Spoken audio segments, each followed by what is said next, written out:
Bonjour à tous et bienvenue à cette première émission République IT avec un sujet qui est partagé par tout le monde, l'IA générative. Au-delà du buzz, qu'est-ce que ça peut apporter aux entreprises? Et ça tombe bien parce qu'on a invité un plateau de dingue.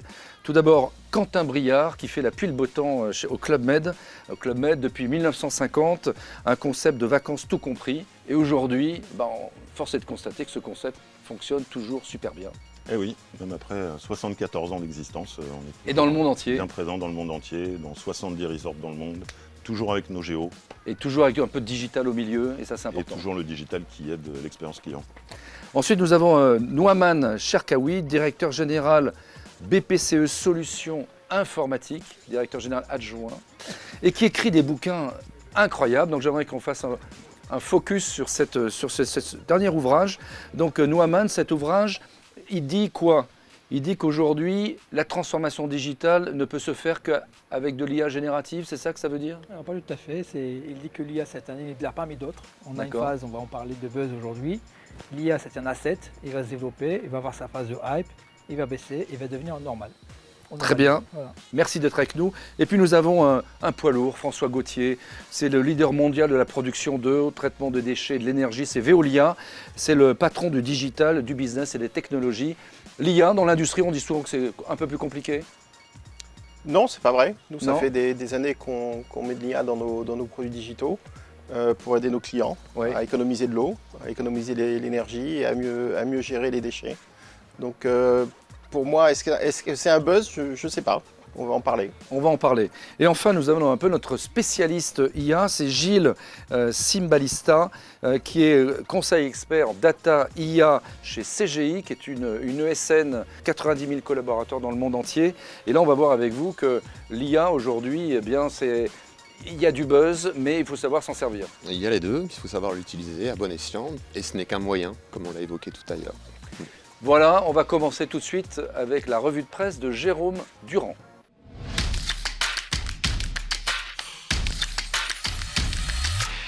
Donc Jérôme Durand, directeur de la République IT. Bonjour Jérôme. Bonjour Marc. Premier sujet qui est passé dans le média, République IT, le média. Est-ce qu'il y a une bulle IA aujourd'hui, comme on a pu le voir sur Internet il y a quelques années? Il y a une énorme bulle IA, comme il y a eu une bulle Internet dans les années 2000. Et c'est justement le sujet du moment. Alors, des réponses à ça? Est-ce que pour vous, il y a une bulle IA? Oui, moi je le pense, on en fait trop. On n'est pas encore en haut du hype cycle, mais on y arrive. Il y a beaucoup de nouvelles solutions tous les jours qui seront peut-être L'IA, plus là demain. c'est pas nouveau l'IA. Alors, non, c'est pas nouveau l'IA. Comme je le disais tout à l'heure, ça fait des années qu'on l'utilise chez Veolia. Moi, je dirais plutôt qu'une bulle, c'est un engouement. Ouais. C'est une prise de conscience. L'arrivée de l'IA générative a fait prendre conscience dans le grand public et donc auprès de gens non IT au sein des entreprises que l'IA était là et qu'elle pouvait servir, etc., etc. Et donc ça nous facilite le job quelque part pour pouvoir aller récupérer des cas d'usage et développer ces cas d'usage. Deuxième sujet, Jérôme, c'est la vision de Yves Cazot qui sera invité notamment prochainement à notre club, c'est les hallucinations. Oui, Yves Cazot, il est plutôt optimiste, plutôt fervent des AG. Et il a d'ailleurs mis en place énormément de cas d'usage chez Michelin. Mais il dit attention aux hallucinations. Alors Gilles Simbalesta, c'est quoi une Alors une hallucination, c'est une manière d'exprimer une erreur que peut proposer ce type de modèle, simplement. Eh bien, comme on utilise des données en entrée, si on n'a pas une garantie sur la vérité qui est contenue dans ces données, eh bien, on a la probabilité effectivement que l'on voit des messages un peu particuliers, exotiques, voire même que les vaches volent, hein, puisqu'on aura pu le trouver dans des données de type roman, par exemple, ou fiction. Donc Nouaman, ça veut dire quoi? Ça veut dire Aujourd'hui, c'est la qualité des données à l'entrée qui va déterminer la réussite de l'algorithme à la sortie. Mauvaise qualité d'entrée, mauvais algorithme. Données pas qualifiées, algorithme qui tourne en rond. Donc aujourd'hui, voilà, donc la qualité de la donnée reste toujours primordiale pour s'assurer que l'algorithme, l'IA, va donner ce qu'on attend d'elle. Troisième sujet, Jérôme. Oui, alors Michel Lutz aussi, qui est patron de Digital Factory Total Energy, nous explique l'IAG c'est super, il y a un effet waouh. Les COMEX demandent un retour sur investissement très court terme, mais souvent dans les milieux industriels, il faut savoir regarder le temps long. Donc c'est le cas chez Veolia? Oui, oui, bien sûr. Et tout à l'heure, quand je parlais d'engouement plutôt que de bulle, on en parlera peut-être tout à l'heure. Nous, on y va très prudemment, mais sûrement. Caractère fantasmatique, il y a beaucoup Il y de gens a, qui... il y a un temps à tout. Ouais, aujourd'hui, tout à l'heure, on disait hype, on est haut de la bulle. Vous avez Ouais. rappelé qu'à l'époque, quand on a eu la blockchain, c'était pareil. Hein. La Ouais. blockchain fait tout, et finalement, la blockchain fait rien. Là, on commence à faire quelque chose. Ouais. Ça sera la même chose. La seule différence entre la blockchain et l'IA, c'est que l'IA, c'est un outil grand public. Oui. L'IA générative. Donc, forcément, l'adoption de l'IA a été faite rapidement sur le grand public avant les entreprises. Et maintenant, on est en train de faire des surattentes. Il y a le temps long, il y a le temps court. Moi, je trouve que c'est le temps long qu'il nous faut sur l'IA. Ouais. Investir, regarder ce qui se passe, choisir. Gilles, c'est un vrai sujet. Ça veut dire que les collaborateurs des entreprises, que ce soit Veolia, Club Med, etc., ils viennent avec ils promptent, etc., mais un peu hors de contrôle de l'entreprise. Alors oui, il faut mettre tout ça sous contrôle. Encore une fois, c'est une phase Est-ce qu'on peut mettre ça sous contrôle? Alors oui, mais ce que je voulais préciser, c'est que c'est une réelle rupture d'usage quand même. Oui. C'est ça la différence par rapport à un data lake à son époque, où on a investi pendant de nombreuses années et puis on attend toujours le retour sur investissement. Là, le fait de distribuer au grand public, ça nous donne un effet immédiat, en fait, de l'usage et des possibilités. Oui. Ça ouvre vraiment de nouvelles possibilités jamais rencontrées. Donc ça, c'est le troisième sujet, c'est le livre Alors, qui vient de oui. sortir. Oui, exactement. Noman est là pour en parler. Un ouvrage qui effectivement se tourne vers l'avenir finalement, en dehors de la transformation digitale, cap vers l'IA et comment les entreprises vont se transformer demain avec l'IA. Alors justement, est-ce que vous pouvez répondre à cette question? C'est comment l'utiliser en entreprise? Mettre les garde-fous, mais en même temps permettre aux salariés de l'utiliser pour être plus performants. Alors, il y a deux choses. Il y a l'innovation Oui. et il y a la peur qui suit l'innovation. Il y a la peur qui crée l'innovation. On est dans un cercle vertueux aujourd'hui. L'IA fait peur au début, on commence à l'apprivoiser, on commence à l'intégrer dans la société, mais c'est une vraie transformation. Ce que je dis dans le livre avec mes co-auteurs, c'est que la transformation de l'IA, elle est systémique. Ce n'est pas que la tech. C'est la tech, c'est les talents, c'est la stratégie, c'est la résilience, c'est tout un écosystème. On ne Oui. peut pas dire qu'on a acheté de l'IA parce qu'on a vendu de l'IA et qu'il va tourner. Donc il y a tout un écosystème de transformation. Par contre, il faut accepter deux choses. Il faut accepter le temps long, parce que les cas d'usage aujourd'hui, il faut les trouver, il faut qu'ils soient rentables. Il faut accepter l'échec, ce qui n'est pas une culture française. Test and fail, c'est pas comme ça que ça marche aujourd'hui. Donc il faut accepter le test and learn, le test and fail, et une fois qu'on a fait tout ça, on pourra dire que l'IA, elle est utile, Oui. à la fois pour le collaborateur, pour le client, pour l'entreprise. Alors Quentin, chez Club Med, vous êtes un peu dans cette phase-là, les collaborateurs, mais aussi le consommateur. Bon, pour revenir sur la responsabilité des entreprises Ouais. vis-à-vis de l'IA, nous on a mis en place un comité d'éthique, on en reparlera Ouais. sûrement tout à l'heure, l'année dernière, pour veiller à ce que ce qu'on développe soit sain et fait de façon responsable. Et après, oui, je suis aligné sur le temps, alors peut-être pas trop long non plus, mais sur notre Le temps capacité. nécessaire. Et sur notre capacité, alors nous on dit scale or fail, voilà, Ouais. c'est la capacité d'industrialiser finalement les cas d'usage, parce qu'ils Ouais. ils marchent tous à peu près. Par contre, tous ne sont pas scalables à date. Merci Jérôme pour cette revue de presse.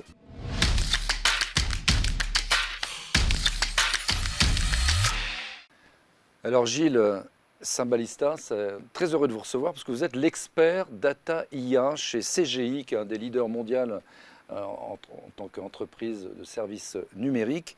Qu'est-ce qu'on appelle l'IAG par rapport à l'IA? Tout d'abord, rapidement. Rapidement, il y a différents types d'univers dans l'intelligence artificielle. D'accord. L'univers du descriptif, on va Ouais. décrire ce qui se passe. On a l'univers du prédictif. Ouais. Et ce qui arrive de nouveau, c'est l'univers du génératif. Donc on va pouvoir commencer à générer des choses, des textes, des images, des sons, et pourquoi pas des vidéos complètes. Alors, vous êtes l'expert IA génératif chez Un des experts. CGI. Mhm. Qu'est-ce qu'elles recherchent les entreprises quand ils viennent vous voir? C'est quoi? C'est d'améliorer la performance de leurs collaborateurs? C'est quoi? Alors d'abord, il y a eu de la curiosité pour Ouais. expliquer ce que c'est, puisque comme vous le savez, l'IA générative a remonté tous les sujets d'IA en les mélangeant copieusement d'ailleurs, Ouais. alors que c'est une histoire qui date depuis 80 ans en réalité. Donc une fois que cette premier effet de magique, Donc, il faut les informer, il faut les acculturer. il faut leur expliquer ce que c'est, Ouais. quelles sont les limites et quels sont les bons cas d'usage sur lesquels on peut déployer ce type de technologie en bonne sécurité avec des bonnes perspectives de performance ultérieure dans le cas industriel. Donc on ne peut pas faire n'importe quoi avec l'IAG en Non, entreprise. non, puisqu'on est dans une phase en plus d'innovation, donc on est en D'accord. train de découvrir progressivement, et je partage le point qu'il faut y aller aussi, il faut voir grand, mais y aller étape par étape pour Oui. prendre le contrôle de ce type de technologie. Donc ça ne sert à rien d'y aller à fond pour essayer de doubler le concurrent. Il faut y aller par étapes. il ne faut pas oublier que ce n'est qu'un moyen. D'accord. Donc il faut revoir ses enjeux et ses objectifs stratégiques de l'entreprise et se poser la question, est-ce que ça a un apport ou pas? Est-ce que ça contribue à D'accord. l'atteinte de ces enjeux et ces objectifs? Les cas d'usage qui sont les plus performants aujourd'hui, on en parle souvent, c'est la création, les créatifs dans la publicité qui vont travailler les images, qui vont aller plus vite. Dans le juridique, par exemple, pour aller plus vite, pour sortir des textes réglementaires. Alors, si on reprend en résumé Ouais. très très simple, on va être capable maintenant de résumer un certain nombre d'informations, Oui. de capacités, de consolider plein d'informations. On a à notre disposition la connaissance ou le savoir presque universel, on Oui. pourrait se dire ça. Et donc, l'IA générative, c'est la capacité aussi de nous permettre d'utiliser ce type de solution pour pouvoir avoir des réponses. Donc concrètement, dans la vie de tous les jours, ça nous aide à faire des résumés, des discours, ça va peut-être vous remplacer. Ultérieurement. On est encore aux prémices de la gestion d'images et des films, hein, pour Ouais. des questions de technicité, mais on va y arriver. D'accord, Quentin, un commentaire? Oui, après on est quand même sur une capacité de production qui permet sur certains cas d'usage d'aller Ouais. tout de suite sur de l'industrialisation et effectivement la documentation fonctionne quand même Oui. aujourd'hui très bien. Nouhaman, comment embarquer les équipes finalement dans tout ça? Parce que l'IAG, on en a parlé un petit peu tout à l'heure, ils arrivent avec leur propre système, Oui, leur bah, propre assistant IA, on va dire. tout à fait. En fait, c'est une aide aujourd'hui. Oui. Et on est en train de dire aux collaborateurs, comme nous, tout à chacun, on a tous utilisé l'IA dans notre vie quotidienne. Oui. Et en fait, il faut l'apprivoiser pour un bon usage. Aujourd'hui, Oui. ce qu'on dit, c'est que vous pouvez l'utiliser pas partout. Ça peut être un aide, et il ne fait pas tout. Et tout à fait intégrable dans le travail de tous les jours, mais pas d'une manière, je veux dire, d'hallucination ou de créer des attentes. On va être déçu après. Il faut savoir quel est le cas d'usage et à quoi Ok. elle sert. Les dangers de l'IAG, c'est quoi aujourd'hui? Alors, il y en a plusieurs. Pour l'entreprise, hein, Il y a- j'entends, Pour hein. l'entreprise, il y a cette notion, alors vous l'avez appelée hallucination, mais en fait, le concept qui est caché derrière, c'est la notion de vérité. Ouais.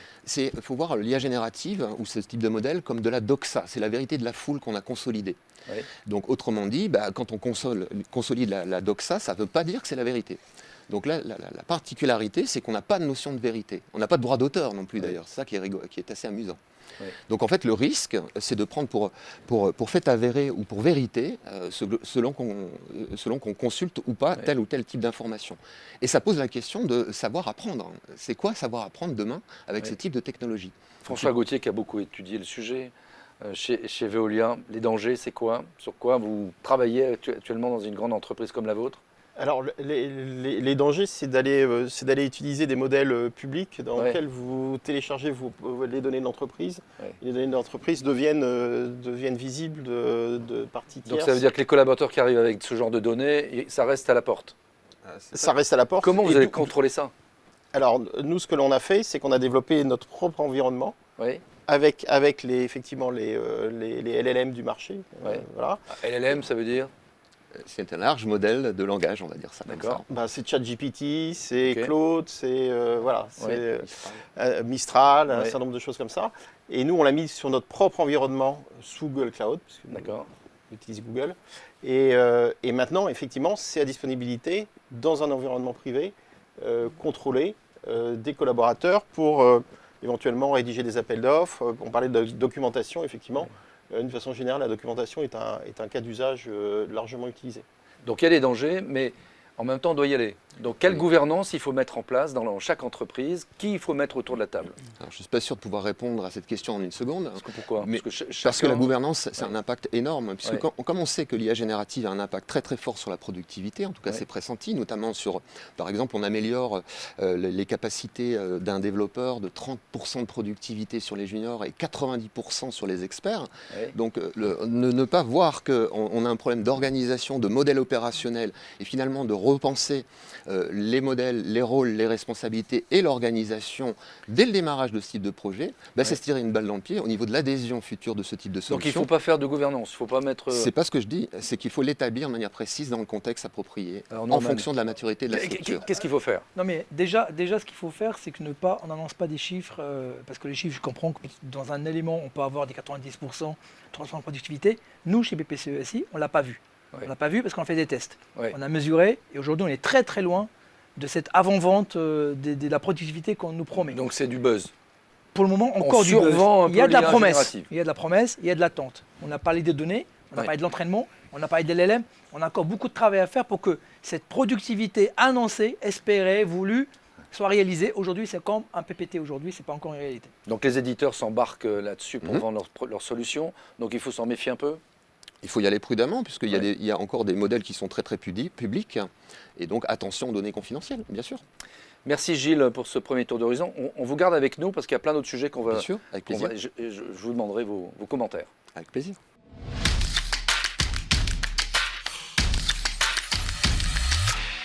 Alors Quentin Briard, vous êtes le patron de digital et marketing du Club Med. Chez nous, le Club Med, tout le monde dit qu'ils sont très très forts parce qu'ils ont réussi à digitaliser les réservations, etc. Quand vous avez entendu son témoignage aujourd'hui, où on en est au Club Med sur l'IA et l'IAG? Je vais vous prendre quelques exemples. Le Oui. premier qui a été qui est sûrement notre plus gros breakthrough, en tout cas en termes d'expérience client, qui est de faire de la messagerie instantanée un nouveau canal de réservation D'accord. partout où nos clients discutent. WhatsApp, WeChat en Chine, Messenger, KakaoTalk, Line, etc. Donc les gens discutent en disant quelle destination choisir, Exactement, quel ou hôtel. posent des questions sur le produit, ou D'accord. alors veulent un devis. Ouais. Et notre objectif, c'est d'être disponible 24 heures sur 24, 7 jours sur 7, D'accord. partout dans le monde. Et on a commencé au Brésil, Ouais. avec une Il y a- initiative d'IA Il y générative, a combien de temps? en janvier. D'accord. Le Brésil, parce que c'est dans notre top 5 des marchés dans le monde. Oui. Et aussi parce que c'est le deuxième utilisateur de WhatsApp dans le monde, après l'Inde. D'accord. Et donc, on a branché notre IA générative sur WhatsApp, D'accord. qui représente 50% des conversations clients quand même. Et sur ces 50% qui sont faites sur WhatsApp, la moitié sont totalement automatisées D'accord. grâce à l'IA générative. Oui. Voilà, ça, c'est notre gros cas d'usage qui fonctionne bien avec un bon niveau de satisfaction et un taux de conversion qui est à peu près équivalent aujourd'hui. Ça me paraît incroyable. Vous avez des réactions par 50%.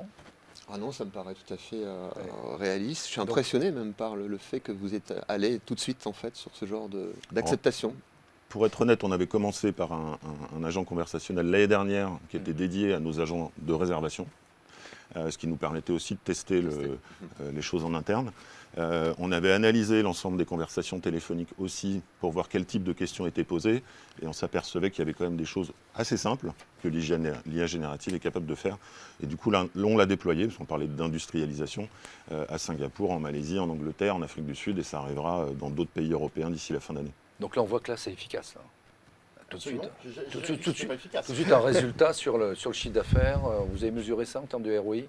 Bah, je vous dis, les conversations qui passent par WhatsApp Oui.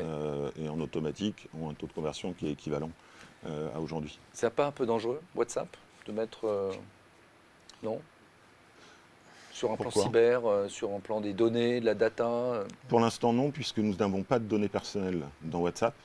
La réservation finale se fait sur notre site internet. Et donc, on n'a pas de données personnelles pour la raison que D'accord. vous évoquez. Donc là, énormément d'interactions qui sont produites sans intervention de l'humain. Les prochaines étapes, c'est quoi? Bah, les prochaines étapes, moi je pense que d'ici l'année prochaine, il faudra en faire un vrai moteur de réservation end-to-end, c'est-à-dire qu'on reste vraiment sur WhatsApp du début à la fin, puisqu'on le voit au Brésil, on l'a vu en Chine précédemment avec WeChat, la messagerie instantanée devient aujourd'hui un canal de communication et de réservation. En Inde, on réserve ses courses par WhatsApp. Alors, justement, la question, c'est comment éviter les hallucinations? Grande question. Oui. On a eu un parti pris qui était de faire du RAG, Oui. Du quoi? Retrieval Augmented Generation, Oui. qui a la particularité de ne pas alimenter le modèle avec nos données, aussi pour des raisons de responsabilité et de criticité. Mais le RAG a la particularité d'aller chercher une information, Oui. une réponse à une seule question, Oui. et donc à moins d'hallucinations. Et deuxièmement, on a 3 agents conversationnels dans WhatsApp. Le premier va justement chercher dans nos bases de données la réponse. Le deuxième écrit la réponse. Et on utilise à chaque fois un agent de différentes qualités, parce qu'aller chercher juste une donnée, on prend le modèle le plus léger, le moins cher, alors que pour écrire la réponse, on a besoin d'un niveau de performance supérieur. Et on a un troisième agent qui vérifie et qui donne un score de corrélation entre la réponse et la question. Donc ça ne veut pas dire que la réponse est exacte, Oui. mais ça veut dire qu'il y a une forte probabilité qu'elle soit bonne. Et si le score est au-dessus de 4 sur 5, on envoie la réponse au client. Sinon, elle part vers un agent, un de nos agents. Noaman, on se rend compte que c'est complexe quand même. C'est complexe, c'est de la statistique. Oui. On l'a dit tout à l'heure. C'est un travail de statistique. Oui, Il y a de la statistique il y a de la derrière. statistique, c'est la probabilité, et on l'a dit tout à l'heure, il n'y a pas de truth, il n'y a pas de vérité. Oui. Et donc forcément, on va choisir la réponse la plus commune, la plus probable, la plus proche. Est-ce qu'on est sûr que c'est la bonne réponse? Non. Aujourd'hui, on se rapproche un jour, quand on va limiter les RAG et les LLM qu'on va développer, que sur la donnée entreprise. Là, peut-être qu'on va être assuré à 100% que la réponse qu'on donne, c'est la bonne. Alors, comment on organise? Oui, vas-y. Non, c'est juste, je voulais dire, on a fait exactement la même chose, c'est utiliser des RAG pour mettre nos bases de connaissances. Oui. Donc à date, il y a 150 bases de connaissances qui ont été chargées et dans lesquelles les gens peuvent interroger sur des processus chimiques ou n'importe quoi. Interne. Et je dirais internes, complètement, c'est des bases de connaissances internes. Et il y en a encore plein d'autres à venir. Alors, en termes d'organisation humaine, de management, qu'est-ce que ça change finalement? Alors, on a eu, l'année dernière, quand on a commencé à itérer, quand on a commencé les cas d'usage, on s'est vite rendu compte qu'il fallait qu'on passe à une organisation de type produit, comme on a l'habitude de le faire en digital, mais sur la data, pour qu'on ait des vrais data product managers qui gèrent l'entièreté de leurs produits et qui nous a permis d'instaurer un framework qui ressemble, qui est assez proche de l'organisation de produits qu'on connaît dans le digital. D'accord, donc les gens travaillent ensemble sur un projet en particulier, notamment les géos. Aujourd'hui, vous êtes en train de mettre en place un deuxième projet qui va concerner leurs affectations. J'en sais pas plus. De quoi s'agit-il? On a 50 000 affectations dans le monde tous les ans, puisqu'on est une entreprise où les géos changent de resort tous les 6 mois pour certains. Ça se fait avec un fichier Excel? Un petit peu, je dois dire. En tout cas, un processus manuel très chronophage, très complexe, puisqu'on est sur l'humain, et l'affectation de l'humain est basée sur ses anciennes performances, son historique, ses envies, parfois sa femme, son mari, voilà. Et donc on a utilisé l'IA, pas du tout l'IA générative, pour construire un modèle qui pourrait ressembler à un Parcoursup, finalement, à la Club Med, pour affecter, ou en tout cas préaffecter, 80%, sous supervision humaine, qui resterait le dernier schéma décisionnel. Gilles, un commentaire? Ah oui, un commentaire. On peut faire ça merveilleusement bien avec l'IA générative, justement, puisqu'on est capable d'analyser un CV, donc le contenu d'un CV, le contenu d'une mission, et de trouver un maillage optimal avec une probabilité de correspondance profil-mission. Aujourd'hui, on est capable de le faire, puisqu'on comprend de manière très précise les compétences requises qui sont cachées derrière le CV et qui sont demandées dans l'offre, en fait. Ouais. Voilà. Alors, un projet comme ça, il faut combien de temps pour le mettre en œuvre, réunir les équipes et avoir les premiers résultats? Est-ce que ça va vite ou il faut du temps? Non, ça prend du temps, parce qu'on est sur des choses qui sont extrêmement lourdes. Là, on est sur le cœur stratégique du Club Med, qui est l'affectation des géos. Donc on a beaucoup travaillé sur notamment un hackathon que nous avons préparé avec Microsoft pendant 2 mois en amont. Et on a eu 3 jours pour essayer de craquer le modèle avec des développeurs, les métiers RH. Et aujourd'hui, on est, donc ça c'est en juin, on est au mois d'octobre, on a un modèle qui fonctionne sur un cohorte et que nous allons tester en pilote à partir de début 2025. Donc ça reste encore un pilote. Donc je dirais que sur un projet comme celui-ci, avant qu'il soit opérationnel, là on est sur 1 an. Très bien. Merci Quentin. On va continuer à essayer de découvrir, de décrypter comment on peut mettre ça en place dans l'entreprise avec Noaman Cherkaoui.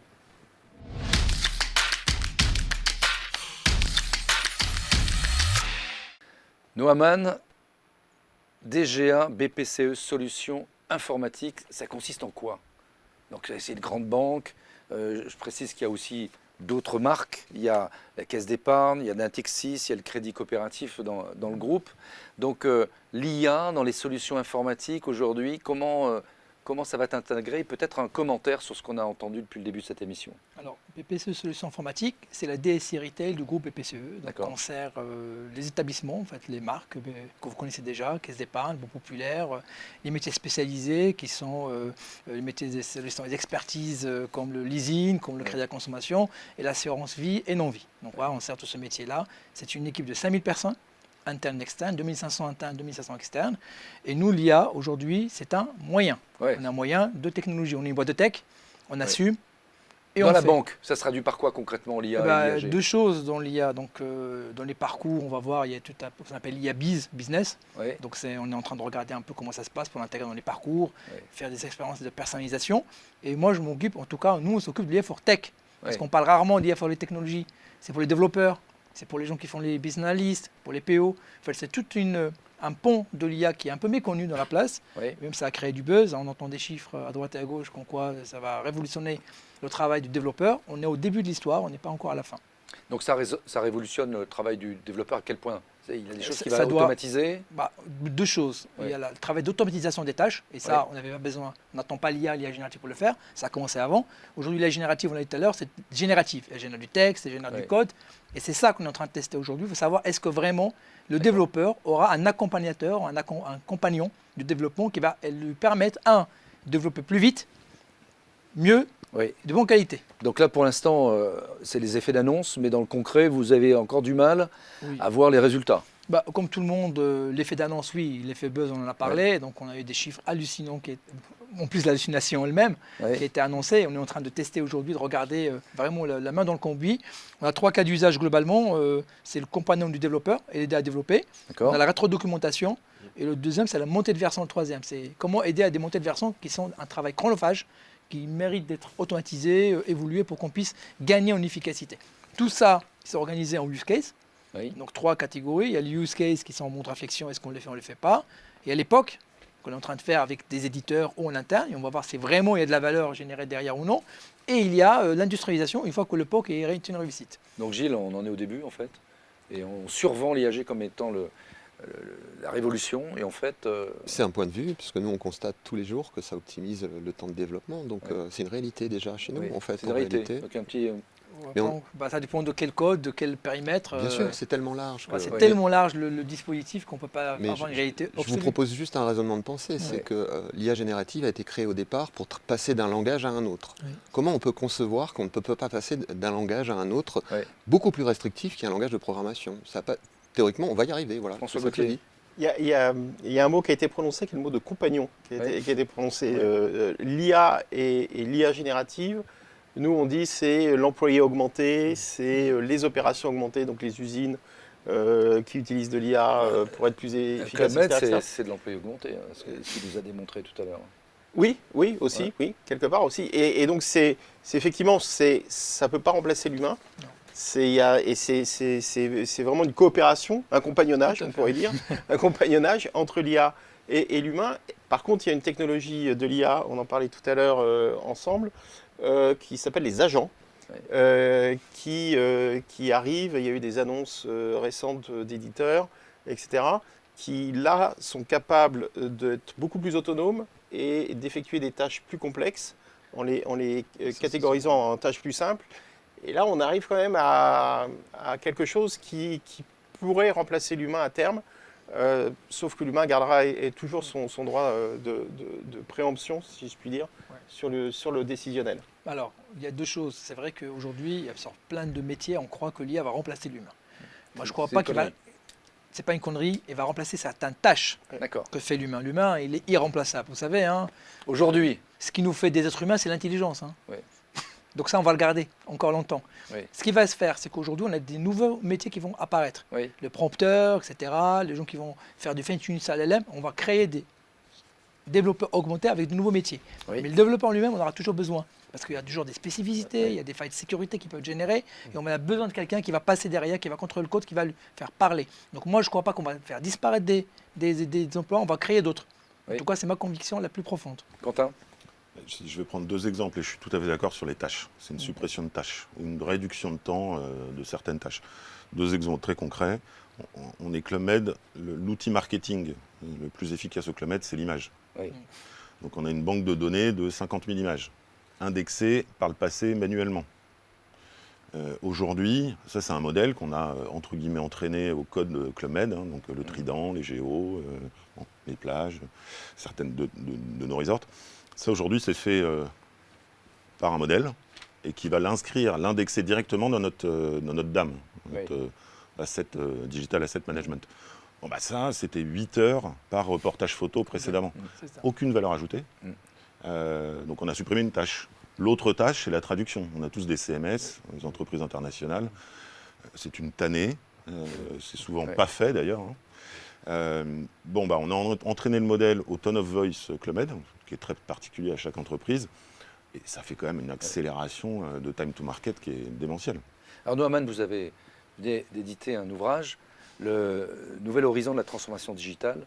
L'IA, quel rôle ça va jouer dans la transformation digitale de toutes les entreprises? Toutes les entreprises se transforment. L'IA va être un accélérateur, quelque chose qui va complexifier. Comment l'intégrer? Moi, je parle du principe que l'IA, c'est un moyen. On l'a dit tout à l'heure. C'est pas l'alpha et l'oméga, c'est un moyen. Il y aura l'IA, il y avait la blockchain, il y avait le big data, il y a l'IA aujourd'hui, demain il y aura autre chose. À mon avis, pour l'apprivoiser, il ne faut pas subir le hype du moment. Il faut réfléchir à l'use case, les intégrer et donc prendre son temps. Prendre son temps de réfléchir. Il n'y a pas de même si le COMEX dit allez-y, les concurrents, là il faut leur dire monsieur le COMEX, monsieur le président, il faut y aller par étapes. Tout le monde, vous savez, tout le monde parle d'AOI, tout le monde parle de voilà, quand on va voir que ça ne marche pas, on va tout de suite dire on va passer à autre chose. Donc aujourd'hui, on y croit, donc on fait les tests and learn. Oui, je suis tout à fait, aligné avec ça. Il faut résister aux clients, il faut résister aux patrons. Il faut résister aux collaborateurs qui veulent aller trop vite. Oui, aussi, puisqu'il y a beaucoup d'énergie qui a été déployée, c'est tout à fait agréable d'ailleurs. Mais à un moment, il faut calmer tout cela et puis rendre tout ça un peu rationnel et objectif, hein, bien sûr. Moi, je dis qu'il faut accompagner, expliquer, faire de la pédagogie. Et c'est le meilleur moyen de réussir la transformation. Merci Noaman. On continue avec François Gauthier.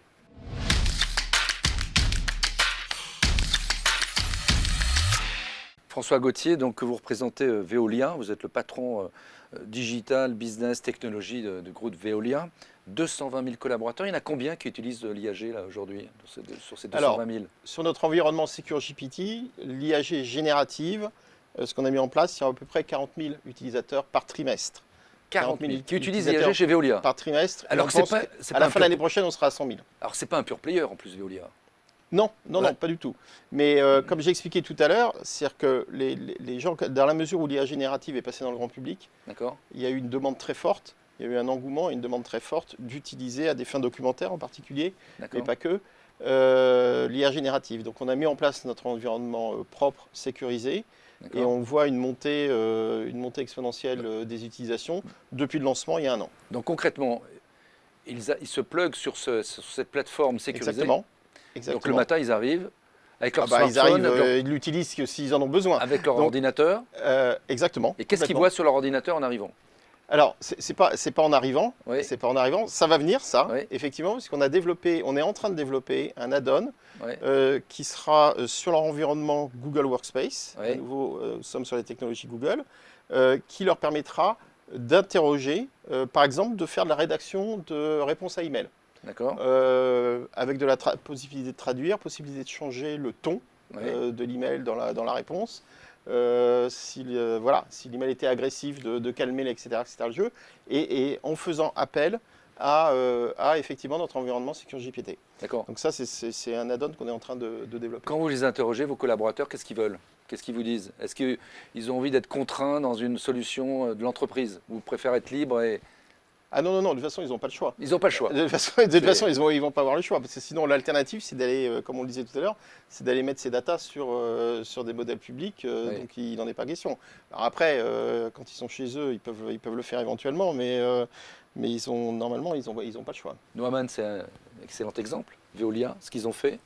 Très bien, ils sont allés crescendo, doucement, ils ont adapté au cas d'usage, c'est ce qu'il faut faire aujourd'hui. 40 000 et ils vont être plus de 100 000 l'année prochaine. Oui, fin l'année prochaine. Alors, ça c'est tous les utilisations de Veolia, c'est-à-dire tous les métiers? Oui, alors c'est tous les métiers, effectivement.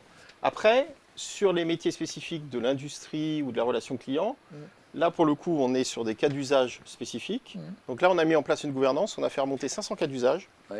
500, oui. Donc ça s'est passé entre... Donnez-nous des exemples. Entre le juin.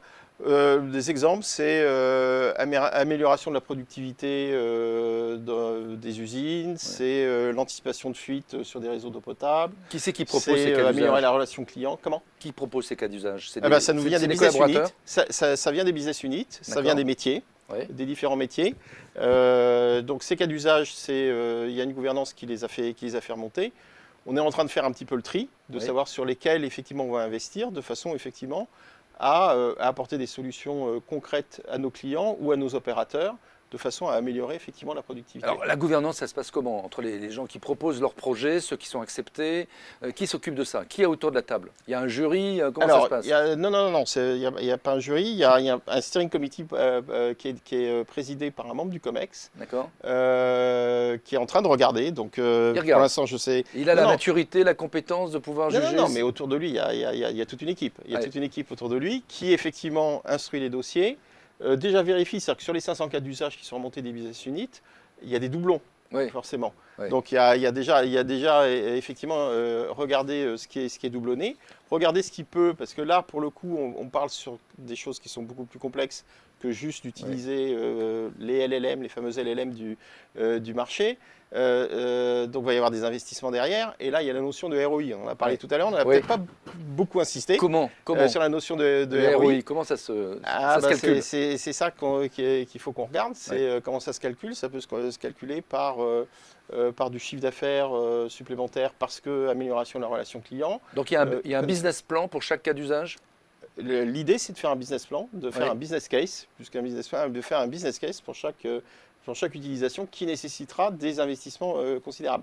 Mais l'utilisation dont je parlais tout à l'heure dans l'environnement de tout un chacun sur Google Workspace, à l'heure actuelle, c'est quelque chose qui coûte très peu cher. On y va prudemment. Ouais. C'est une trentaine d'euros par an par utilisateur. D'accord.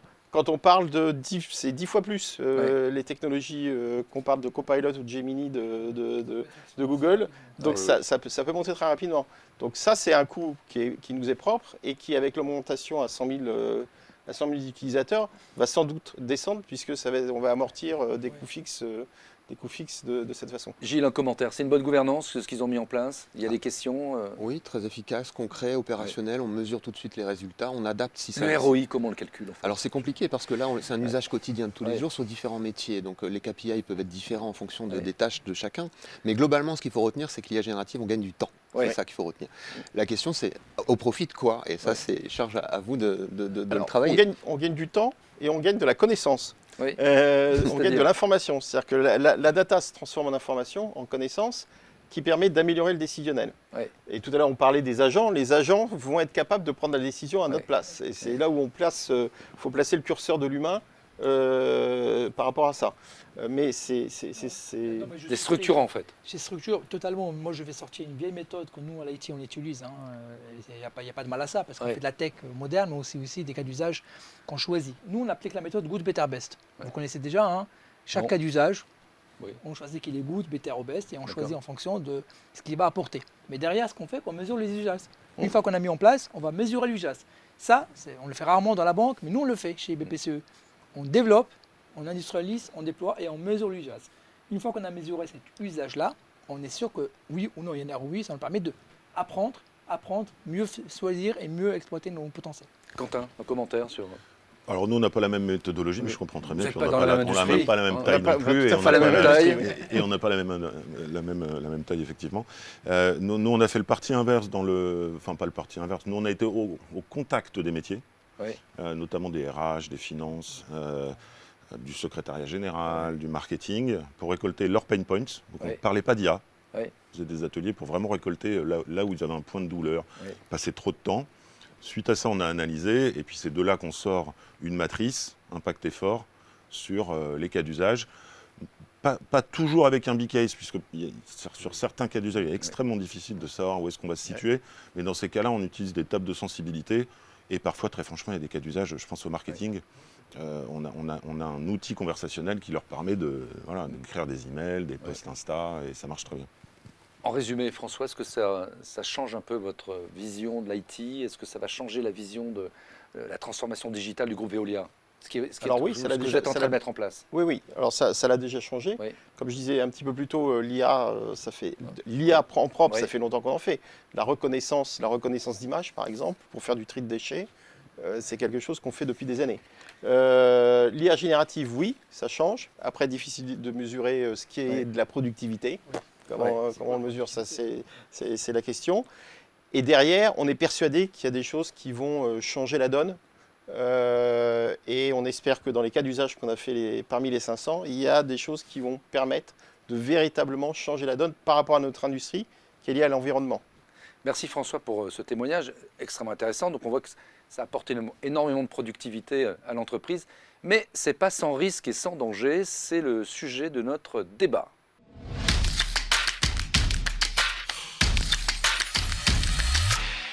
Alors l'IA c'est formidable, l'IAG notamment, mais c'est pas sans danger. Donc notre ami Gilles va attirer notre attention sur plusieurs dangers qu'il va falloir surmonter. Le premier c'est est-ce que c'est vraiment RSE ? Est-ce que ça ne va pas consommer trop d'énergie? Il y a l'IA Act aussi, il y a le problème des données aussi qu'on y met. Donc un petit topo là-dessus pour lancer le débat. Rapidement, l'IA Act, c'est un contexte qu'il faut utiliser, Qui c'est qui l'a écrit le l'IA Act? C'est un comité européen qui travaille sur le sujet. Donc c'est européen? Oui, on va le dire ça comme ça, oui. C'est pas américain? Non. D'accord. Et donc, il y a un groupe de réflexion qui essaie d'établir des règles d'utilisation de type de technologie. Je ne suis pas sûr qu'ils l'aient pris dans le bon sens. Mais en tout cas... Ils l'ont pris dans quel sens? Ils l'ont pris dans... On va essayer de contrôler l'IA au lieu de contrôler les données en entrée. Donc c'est un petit peu compliqué. Il faut une erreur. Bah oui, largement. C'est évident. C'est évident que c'est une erreur. Vous savez, j'ai un proverbe que j'arrête pas de le dire. Pendant que les Américains innovent, les Chinois copient, les Européens réglementent. Oui. Et aujourd'hui, on est très fort dans la réglementation. On n'a pas de matière encore et ça c'est un danger parce que ça va limiter l'innovation. Et complètement, et j'ai un exemple très très concret. Dans l'IA Act, on ne peut pas utiliser les données ça m'échappe. C'est un autre nom, les données Biométrique. biométriques, merci, c'est interdit. C'est le risque majeur, on ne peut pas C'est interdit en Europe? En Europe, oui. Et pas aux États-Unis, pas en Chine? Justement, je voulais faire le parallèle. Ok. On peut cristalliser sur les Coréens et les Chinois qui observent tout le monde en permanence et qui les reconnaissent. Donc on se met un boulet la page. Je vais vous l'expliquer. Comment on va détecter un voleur dans un magasin si je ne peux pas le suivre et donc l'identifier pour être sûr que c'est bien lui? Ok. J'ai pas le droit de l'identifier puisque je ne peux pas reconnaître. Alors on peut dire on va reconnaître ses vêtements, etc. pour le suivre. Mais non, ça veut dire que je vais reconnaître moins de voleurs. Donc, qu'est-ce même qu'il faut pour faire des sujets... Qu'est-ce qu'il faut faire avec l'IA Act? Il faut bouger là, il faut que toutes les entreprises européennes se mobilisent, non? Il faut laisser la parole aussi aux entreprises Oui. aujourd'hui parce qu'on ne peut pas faire que réglementer par des gens qui n'ont jamais vu l'IA, qui n'ont jamais touché à l'IA, qui n'ont jamais développé avec de l'IA. Il faut inviter les entrepreneurs, inviter la société civile, inviter les politiques et les mettre autour de la table pour qu'ils parlent tous ensemble de la même voix pour savoir quel est l'intérêt de l'Europe. Malheureusement, c'est ce qui a été fait. Il a été passé, il est en train d'être ratifié par... Je ne sais pas s'il a été ratifié par la France. Alors oui, nous on l'a signé la semaine dernière. La semaine dernière, récemment. voilà. Oui, tout à fait. On fait partie des premiers à l'avoir signé, tout à fait. D'accord. C'est juste Même des entreprises françaises qui interviennent sur d'autres continents sont obligées de suivre. une bonne remarque. Nous, en tout cas, c'est un petit peu la même règle qu'on se fixe que sur le RGPD, c'est qu'on applique les lois du siège social et donc de la France dans l'ensemble des pays dans le monde. Ok. C'est un vrai frein à l'innovation, oui. Ok. Deuxième danger. C'est un constat plutôt, c'est que ça a une nécessité d'énergie considérable électrique. Donc ça va consommer encore plus d'énergie. C'est-à-dire qu'on ne peut pas aujourd'hui, avec les centrales nucléaires du monde entier, espérer financer ce qu'on est en train de prévoir. Oui, c'est ça ce qui se passe. Oui. Je suppose que Veolia a étudié le sujet. Récemment, il y a, je ne sais pas si vous vous rappelez, l'usine nucléaire de Three Mile Island qui avait eu un accident.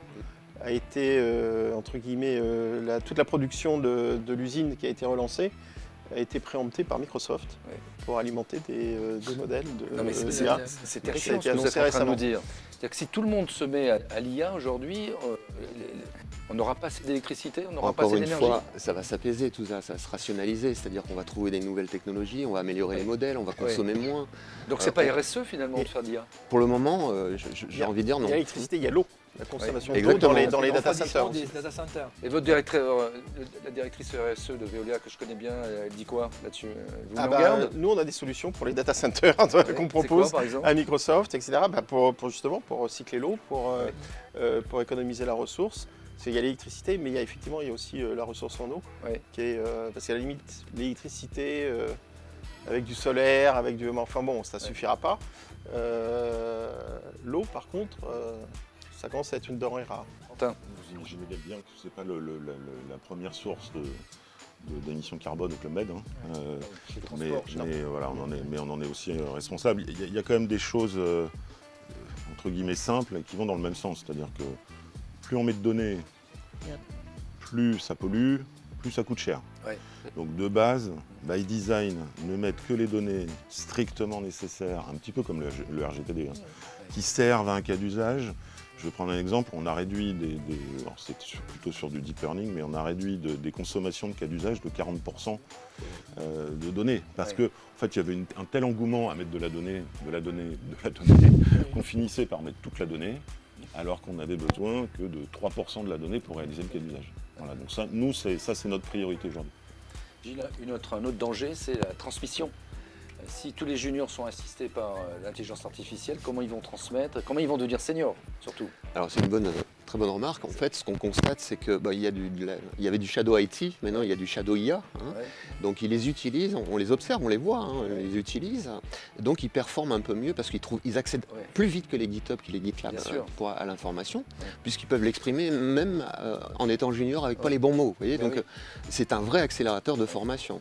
Maintenant, on peut se poser la question, si on donne à la béquille comme ça à chaque fois, comment on apprend? Et en fait, la question qu'on se pose, c'est comment on va apprendre demain avec ce type de technologie où finalement il a réponse à tout et plus ou moins juste. Imaginez un professeur qui sait tout. C'est quoi le devenir des professeurs? C'est une discussion qu'on a avec Paris Dauphine en ce moment d'ailleurs. C'est quoi enseigner demain? Vous êtes posé ces questions? Tout le monde se pose des questions parce que nous, on recrute des jeunes qui sortent de l'école et de plus en plus vont être assistés par ChatGPT pour coder. Et bien sûr, il y aura de l'accompagnement, plus du compagnon pour les idées. Mais aujourd'hui, ils se posent des questions. Est-ce que la formation à la française, parce que j'allais dire, c'est le seul domaine dans lequel on excelle en France par rapport à l'IA, c'est les talents. Est-ce que demain, quand tout ça va être normalisé, démocratisé, finalement, le seul avantage concurrentiel, on va le perdre? Vraie question. Deuxième question. L'éducation nationale aujourd'hui, est-ce qu'elle va commencer à former des jeunes depuis leur jeune âge à faire de la tech? Aujourd'hui, on voit qu'en Chine, dès le CM2, ils commencent à coder. Nous, ce n'est pas encore le cas. Donc voilà, il y a plein de choses qui se posent comme ça pour dire, le jeune de demain, comment on va l'utiliser? À bon escient, comme on a dit, on ne va pas remplacer l'être humain, mais on va avoir besoin de ces jeunes-là par rapport à la réflexion, par rapport à plein d'autres sujets. C'est une vraie réflexion à la fois de société et d'entreprise. Quentin, comment ça se passe au Club Med? Alors, même en dehors du Club Med, mais je trouve que le vrai sujet, ce sont les soft skills, le savoir-être. Parce que fondamentalement, toute disruption a créé de nouveaux emplois. L'imprimerie, la révolution industrielle, le digital, on parlait de la suppression de je ne sais pas combien de types de métiers avec le digital. En fait, ça en a créé d'autres, et plus nombreux que ce qu'on avait avant. Donc voilà, je pense que vraiment éduquer les enfants sur le savoir-être plutôt que le savoir-faire. François Gauthier, on recrute plus sur les compétences? Non, mais alors ça c'est clair. Depuis des années, effectivement, sur les soft skills. C'est quoi les soft skills qu'il faut? C'est quoi il faut savoir communiquer? C'est le relationnel, exactement. Voilà, la communication, le relationnel avec les autres, etc. Mais je voulais revenir à ce qui était dit tout à l'heure, parce que ce qui était mentionné, c'est ce qu'à une époque on a appelé le citizen developer, l'époque du low code, no code, etc. Moi, ma position là-dessus, c'est plutôt que de faire en sorte que les gens le fassent pas, c'est d'utiliser justement cette capacité à utiliser les nouvelles technologies, en particulier des juniors, mais à l'encadrer et à faire en sorte que ce ne soit pas n'importe quoi. Donc l'encadrer par des technologies, l'encadrer par de la conformité, etc. Donc moi, je suis plutôt favorable au fait que tout un chacun puisse utiliser les technologies à partir du moment où il y a un cadre qui est posé. Donc Gilles, dernier mot, résumé, qu'est-ce qu'il faut retenir? Il faut y aller, il faut mettre des garde-fous, il faut penser à la formation. Ne pas lailler, c'est une erreur de compétitivité future, on va le dire comme ça. Y aller massivement sans contrôle, sans contrôler les données, on l'a déjà établi, sans s'assurer du mode de fonctionnement ultérieur avec ce type de solution, c'est un petit peu une cascade. Il faut y aller progressivement. Ça fait des choses, ce n'est pas de la magie, on l'a dit tout à l'heure, ça ne crée pas, contrairement à ce que j'entends, ça consolide quelque chose qui a déjà été créé pour proposer une nouvelle version, c'est pas tout à fait la même chose, donc chaque chose à sa place, et puis en plus, on n'a pas de prise de courant nous derrière, il ne faut pas l'oublier, on l'a évoqué, donc il y a aussi cette responsabilité qu'on se doit d'avoir par rapport à ce type de technologie. Et j'ajouterai enfin que je ne suis pas sûr qu'on a besoin de redécouvrir certaines choses qu'on n'a volontairement pas découvertes et qui sont cachées dans les LLM. Merci Gilles. Et puis Nouman, il faut y aller, mais avec un très bon ouvrage. Oui. Voilà. C'est ça. C'est le guide. Eh bien, merci à tous. C'était notre première émission République IT, la première d'une longue série.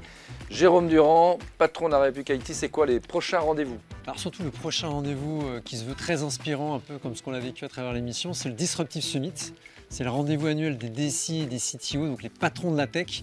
Et sur 2 jours, les 10 et 11 décembre, On privatise l'Hôtel Royal à Deauville. Et on va parler d'IA. Et on parlait d'IA, on va parler de techno, on va parler de disruption, transformation digitale au sens large, avec une quinzaine de DSI qui font partie de notre comité de pilotage. Et beaucoup de cas concrets, comme on l'a vu, qu'on a un peu survolé, mais qu'on va creuser à Deauville.